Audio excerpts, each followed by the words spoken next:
Welcome dear रॉकर्ड्स। आज हम देखने वाले हैं पक्का कमर्शियल। मूवी की शुरुआत में हमें सूर्य नारायण नाम के जज को दिखाया जाता है जो अपने दोस्त से बात कर रहे होते हैं और जो उन्हीं के प्रोफेशन से ताल्लुक रखते हैं। अब सूर्य नारायण का दोस्त उनसे पूछता है, क्या हुआ दोस्त, तुम इतने परेशान क्यों हो? वो कहता है कि अक्सर सबूतों और गवाहों को मद्देनजर रखते हुए जजमेंट सुनाया जाता है, लेकिन उस जजमेंट से उनकी जिंदगी पर क्या असर होता है यह हम कभी नहीं जान पाते, बल्कि सोचते भी नहीं है। जिस पर उसका दोस्त कहता है कि देखो सूर्य नारायण, अगर उन्हें तुम्हारा जजमेंट सही लगा तो वो उसको मानेंगे, वरना हाई कोर्ट सुप्रीम कोर्ट में जाएंगे। यहाँ से सीन शिफ्ट होता है कोर्ट रूम में, जहाँ जस्टिस सूर्य नारायण जज की कुर्सी पर बैठे हैं और यहाँ केस है अमूल्या नाम की एक लड़की का, जिसके ऊपर विवेक नाम के एक बिजनेसमैन ने गंदी नजर डालकर उसके साथ छेड़खानी करने की कोशिश की थी। इसीलिए अमूल्या इंसाफ पाने के लिए कोर्ट जाने का तय करती है, लेकिन सारे गवाहों और सबूतों को विवेक ने खरीद लिया होता है। इसीलिए ये जानते हुए भी कि विवेक ही असली गुनहगार है, जस्टिस सूर्य नारायण को विवेक को बाइज्जत बरी करना पड़ता है और इस केस में इस तरह अमूल्या की हार हो जाती है। अब कोर्ट में फैसला सुनाने के बाद जस्टिस सूर्य नारायण अमूल्या के घर पर जाते हैं और उसे कहते हैं, मुझे पता है मैंने जो जजमेंट सुनाया वो गलत है,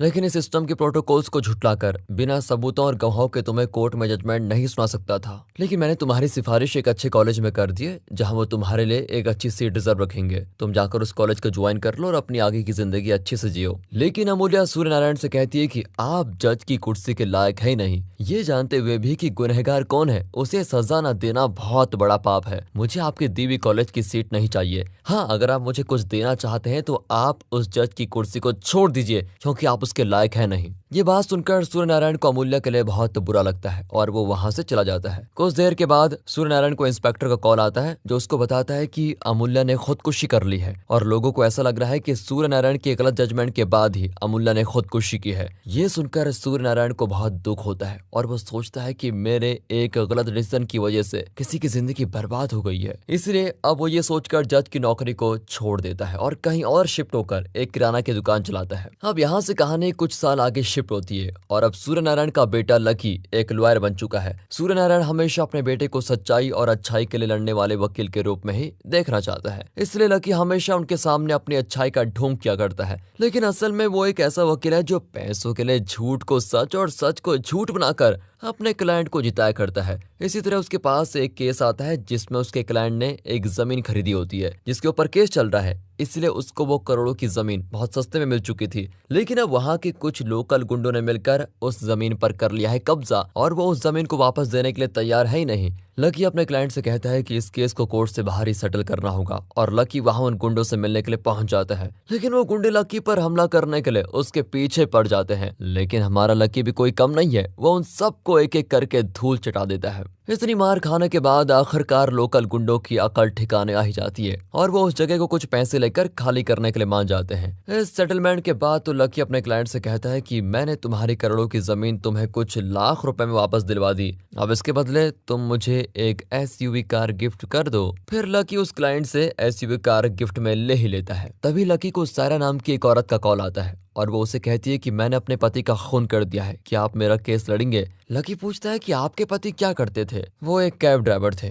लकी खुश हो जाता है और अपने जूनियर रमेश से कहता है कि अब हमको एक और कार मिलेगी। अब यहाँ पर एंट्री होती है झांसी की, जो पेशे से एक एक्टर है और वो एडवोकेट झांसी नाम के सीरियल में एडवोकेट का मेन किरदार निभाती है। लेकिन एक दिन झांसी को ओवर एक्टिंग और बढ़ती फीस की वजह से डायरेक्टर झांसी का रोल उस सीरियल से काट ही देता है। इसलिए झांसी लकी के पास जाती है और उससे कहती है तुम मेरा केस लड़ो। तब लकी झांसी से कहता है कि इस केस में कोई दम है ही नहीं, जज पहले ही हायरिंग में तुम्हारा केस खारिज कर देगा। लेकिन तभी झांसी लकी को कानून की कुछ धाराएं बताती है जिसकी मदद से वे इस केस को लड़ सकते हैं। झांसी को कानून की इतनी जानकारी देखकर लकी तो चौंक ही जाता है। तब झांसी बताती है कि मैंने भी लॉयर की पढ़ाई कर रखी है और इसी वजह से मैं अपने सीरियल में अपने किरदार को अच्छे से निभा पाती हूँ। लकी कहता है कि तू आप अपना केस खुद ही क्यों नहीं लड़ लेती? अब लकी के कहे अनुसार झांसी कोर्ट में खुद ही अपना केस लड़ने के लिए तैयार हो जाती है, लेकिन कोर्ट में जज इस केस को बेबुनियाद बताकर खारिज कर देती है और साथ ही झांसी को इस तरह के केस कोर्ट में लाने के लिए किसी बड़े वकील के साथ इंटर्नशिप करने की सजा सुनाती है। इसलिए झांसी लकी को ज्वाइन करती है और अब लकी को झांसी भी धीरे धीरे पसंद आने लग जाती है।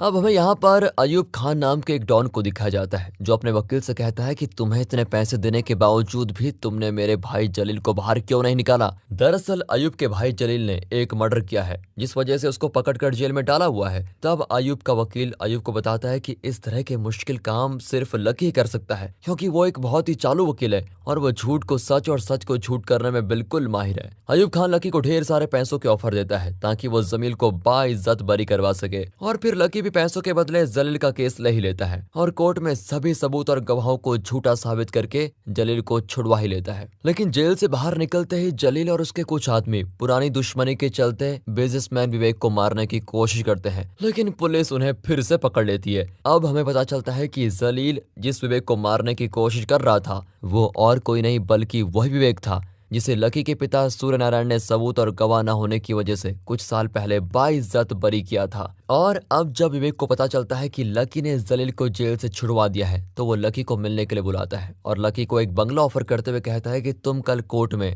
जलील को गुनहगार साबित करके इस केस को हरा दो और आगे मेरे लिए काम करो। लेकिन लकी उसे मना कर देता है। अब विवेक कहता है कि मुझे ना सुनने की आदत नहीं है। फिर विवेक के गुंडे लकी को मारने के लिए उसकी तरफ बढ़ने लगते हैं, लेकिन लकी सभी को धूल चटा देता है और वहां से निकल जाता है। अब रात को सूर्य नारायण से मिलने के लिए अंजी नाम का एक आदमी अपनी बीवी लक्ष्मी के साथ आता है और उन्हें बताता है कि मेरे पास विवेक की कंपनी के खिलाफ सारे सबूत हैं, इसलिए वो मुझे मरवाना चाहता है। सूर्य नारायण ये बात लकी को बताता है। तब लकी उस केस को लड़ने के लिए मान जाता है और अंजी को कुछ दिनों के लिए अंडरग्राउंड रहने की सलाह देता है। अगले दिन कोर्ट में लकी जलील का केस लड़ने के लिए पहुंचता है और दूसरी ओर विवेक इस केस को अपने फोन पर लाइव देख रहा होता है। तभी कोर्ट में लकी की नजर उसके पापा सूर्य नारायण पर पड़ती है, जो 25 साल बाद पहली बार कोर्ट में अपने बेटे को लक्ष्मी के कहने पर केस लड़ते हुए देखने आए होते हैं। लकी कोर्ट में कहता है कि पहली बार मैंने इन्हें इसलिए छुड़वाया क्योंकि मुझे लगा कि ये बाहर आकर सुधर जाएगा, लेकिन ये सुधरा नहीं और फिर से वही करतूतें करने लगा। इसलिए मैं आपसे दरख्वास्त करता हूं कि आप इसको सजा देकर जल्द से जल्द जेल भेज दीजिए ताकि वहां ये इस तरह की हरकत कभी ना करे। लकी कोर्ट में ये भी कहता है कि हे प्रभु, इस केस को अपनी जान की परवाह किए बगैर मैं लड़ रहा हूँ, सिर्फ आपके भरोसे। दरअसल लकी ये सब कुछ विवेक के लिए ही कर रहा होता है क्योंकि उसे पता होता है कि विवेक उसके इस केस को देख रहा होता है और इससे विवेक समझ जाता है कि लकी उसके साथ काम करने के लिए बिल्कुल तैयार है। फिर वो लकी से मिलने के लिए कोर्ट में आता है। अब यहाँ सूर्य नारायण लकी को विवेक के साथ देखकर समझ जाता है कि वो पैसों के लिए बुरे लोगों के केस भी लड़ता है। तब सूर्य नारायण लकी को बताता है कि इस आदमी की वजह से 25 साल पहले मैंने जज की कुर्सी छोड़ दी और तुम उसी का केस लड़ने जा रहे हो। लकी कहता है कि अगर विवेक गुनहगार था तो आपने उसको सजा क्यों नहीं दी। सूर्य नारायण बड़ा विवश होकर कहता है कि तुमसे आखिरी बार पूछ रहा हूँ, क्या तुम लक्ष्मी का केस लड़ोगे या नहीं। लकी कहता है कि पापा, इसके पास तो मेरी फीस के लिए पैसे भी नहीं है और मैं बिना पैसों का केस कैसे लड़ सकता हूँ। अपने बेटे को पैसों के लिए यूं बिक जाते हुए देखकर सूर्य नारायण लकी से कहता है कि मैं विवेक को आज से 25 साल पहले सजा नहीं दे सका, लेकिन अब तो मैं उसको सजा दिलवा कर ही रहूंगा। लेकिन इस बार जो विवेक को सजा दिलवाएगा वो जस्टिस सूर्य नारायण नहीं बल्कि एडवोकेट सूर्य नारायण होगा। यानी कि अब सूर्य नारायण वकील बनकर लक्ष्मी का केस लड़ने वाला है और विवेक को सजा दिलवाने वाला है। जब विवेक और लकी दोनों कॉफी पीने के लिए बैठे होते हैं तभी विवेक लकी को बताता है कि 25 साल पहले जब मैं बेगुनाह साबित हुआ तब मैं अमूल्य के घर उसको ये पूछने के लिए जा रहा था कि आखिर उसने ऐसा क्यों किया, लेकिन तभी मैंने अमूल्य के घर में तुम्हारे पिता को देखा जो शराब और सिगरेट पीते हुए अमूल्य से कुछ कह रहे थे कि इस बार तो हमारा विवेक से पैसे हिटने का प्लान फेल हो गया, इसलिए तुम अगली बार विवेक पर बलात्कार का इल्जाम लगाकर उसे कोर्ट में खींचो ताकि हम उससे मोटी रकम हासिल कर सके। विवेक आगे बताता है, लेकिन अमूल्य को तुम्हारे पिता की ये जबरदस्ती पसंद नहीं आई और तुम्हारे पिता के जाने के बाद उसने आत्महत्या कर ली। अब लकी कहता है कि तुम मुझे बेवकूफ बना रहे हो। दरअसल उस दिन मेरे पिता के जाने के बाद तुम अमूल्य के पास गए थे और उसके साथ तुमने जबरदस्ती करने की कोशिश की थी और तुम्हारी इन्हीं हरकतों से तंग आकर उसने खुदकुशी की, समझे। लकी ये भी कहता है कि इतना सब होने के बावजूद भी सिर्फ पैसों के लिए मैं तुम्हारे साथ काम कर रहा हूँ। अब विवेक के आदमी अंजी को अगवा कर लेते हैं, इसलिए सूर्य नारायण वकील बनकर लक्ष्मी का केस लड़ने के लिए कोर्ट पहुंच जाता है। लेकिन लकी वहां पर 3 औरतों को लेकर आता है जो कोर्ट में कहती है कि अंजी को लक्ष्मी से बच्चे नहीं हो रहे थे, इसलिए वो हमारे पास आकर मदद मांग रहा था, लेकिन जब उसे हमसे भी बच्चे नहीं हुए तो वो किसी और को लेकर दुबई चला गया। अब ये सुनकर जज सूर्य नारायण को अगली तारीख दे देते हैं ताकि वो तब तक सबूत पेश कर सके। दूसरी ओर विवेक का आदमी सुधाकर उसे अमूल्य नाम की एक लड़की से मिलाता है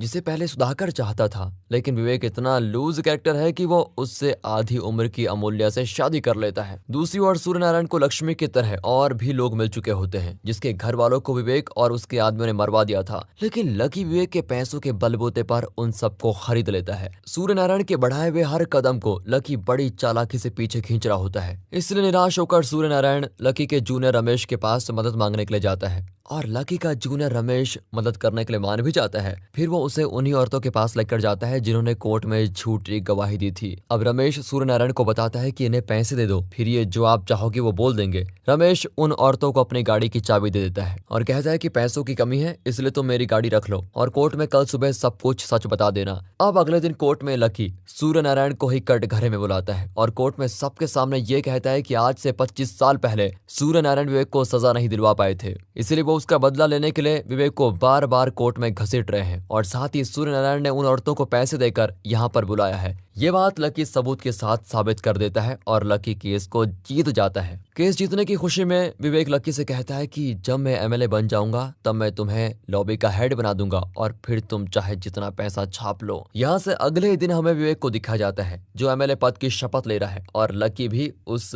इवेंट में मौजूद होता है। तभी टीवी पर न्यूज आती है जिसमें विवेक के फार्म हाउस से एक आदमी की लाश बरामद होती है और वहां अमूल्य को भी दिखाया जाता है जो इस वक्त बुर्का पहनकर एक छोटी बच्चे को लेकर वहां पर कह रही होती है, ये मेरे पति इस्माइल की डेड बॉडी है जो कि एक कैब ड्राइवर थे। विवेक मुझसे जबरदस्ती शादी करना चाहता था, इसलिए उसने मेरे पति इस्माइल को पीट पीट कर मार दिया और उसको लाकर यहाँ दफना दिया और मुझसे जबरदस्ती शादी कर ली है। तभी विवेक का आदमी अमूल्य को फोन लगाकर कहता है कि तुमने ये सब क्या लगा के रखा हुआ है, जल्दी से वहां से निकलो वरना जिस तरह मैंने अपने मालिक विवेक के कहने पर बाकी लोगों को मरवाया उसी तरह से तुम्हें भी मरवा दूंगा। और ये सारी बातें पार्लियामेंट से न्यूज रिपोर्टर लाइव दिखा रहे होते हैं। तभी अमूल्य फोन पर कहती है कि अमूल्य किसे कह रहे हो, मेरा नाम तो सायरा है और जब तक मेरे पति को इंसाफ नहीं मिलता मैं यहाँ से नहीं हटूंगी। दूसरी ओर विवेक को उसकी इस करतूत की वजह से एमएलए पद की शपथ लेने से रोक दिया जाता है। तभी विवेक को सूर्य नारायण का कॉल आता है और वो उसे बताता है कि मैं तुम्हें कोर्ट में तो सजा नहीं दिलवा पाया,